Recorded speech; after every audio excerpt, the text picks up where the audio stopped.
Let's move on back to the number of Frontier Africa's central bank making their first interest rate decision in the new year, 2025. Today, the Namibia's central bank cut its key lending rate by 50 points to 6.75%, looking to support the economy as the country's headline inflation remains subdued and the economy needs all the help it can get.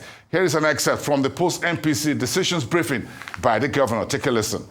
Since the previous MPC meeting, the exchange rate has depreciated moderately. The preliminary stock of international reserves stood at 65 billion Namibian dollars as at the 31st of January 2025, higher compared to the 60.9 billion Namibia dollars at the end of October 2024. The increase was mainly due to SACCO receipts and exchange rate depreciation. The latest level of reserves translates to an estimated import cover of 4.3 months, which is deemed adequate to sustain the currency peg between the Namibia dollar and the South African rand and meet the country's international financial obligations. Let's consider the key developments in the global economy that has informed our decision. The global economic recovery continued at a modest pace since the previous MPC meeting. Inflation, generally under control, edged higher in most monitored economies, while the monetary policy easing cycle continued across most of the monitored central banks. Since the last meeting, the global economy grew at a relatively stable but modest pace, with growth divergent across monitored economies. The United States registered a solid growth rate during the fourth quarter of 2024, albeit at a slower pace than in the preceding quarter. In the euro area, growth was stable over the same period, although it remained subdued. The Chinese economy expanded at a relatively robust rate, supported by a series of stimulus measures. Over the medium term, the International Monetary Fund, in its January 2025 World Economic Outlook update, has projected global growth to edge higher from an estimated 3.2% in 2024 to 3.3% in both 2025 and 2026. International prices of key commodities have diverged since the previous MPC meeting. Diamond prices continued the downward trajectory observed at the previous MPC meeting, reflecting weaker global demand and competition from lab-grown diamonds. The price of crude oil initially increased strongly but has since declined, primarily attributed to potential oversupply from the United States. Uranium stored prices also declined, falling below $70 per pound, most recently due to increased global supply.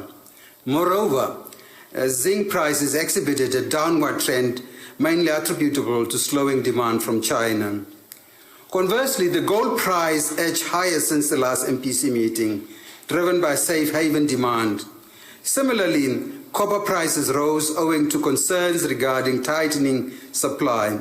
Finally, wheat prices increased compared to the levels at the previous MPC meeting, mainly due to lower production in the Black Sea region. Since the last MPC meeting, global equity markets initially exhibited some volatility, especially following the US Federal Reserve's stance on its potential policy rate path.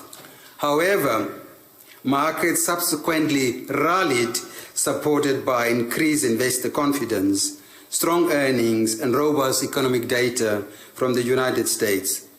Bond yields increased in the key advanced economies, mainly on account of high inflation, changes to interest rate expectations, and concerns regarding fiscal sustainability in some countries.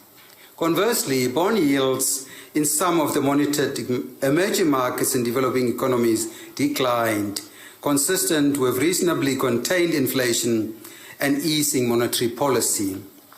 Inflation has ticked up in most of the monitored economies since the previous MPC meeting.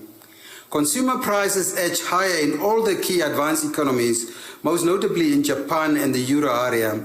Similarly, inflation increased in most of the monitored emerging market and developing economies, particularly in Russia, where inflationary pressures persisted. However, inflation decelerated in India during the period under review, essentially due to slowing food prices. Looking ahead, global inflation is projected to recede from an average of 5.8% in 2024 to 4.2% and 3.5% in 2025 and 2026, respectively. Most monitored central banks have continued to ease monetary policy, but in a gradual fashion, with expectations of rapid rate cuts diminishing. The US Federal Reserve, the European Central Bank, the Bank of England, and the South African Reserve Bank have all cut policy rates. In contrast, the central banks of Japan, Brazil, and Russia have continued to tighten policy rates, while the Bank of India and the People's Bank of China have kept their policy rates steady since the last MPC meeting. So what's our monetary policy stance? In determining the appropriate monetary policy stance, the MPC considered several factors in support of a rate cut. Why did we cut? These included the most recent slowdown in inflation and its projected well-contained trajectory over the medium term, the relatively high level of domestic real interest rates, and the adequate level of foreign reserves. Furthermore, the MPC considered orderly capital flows and the monetary policy easing trends among key central banks.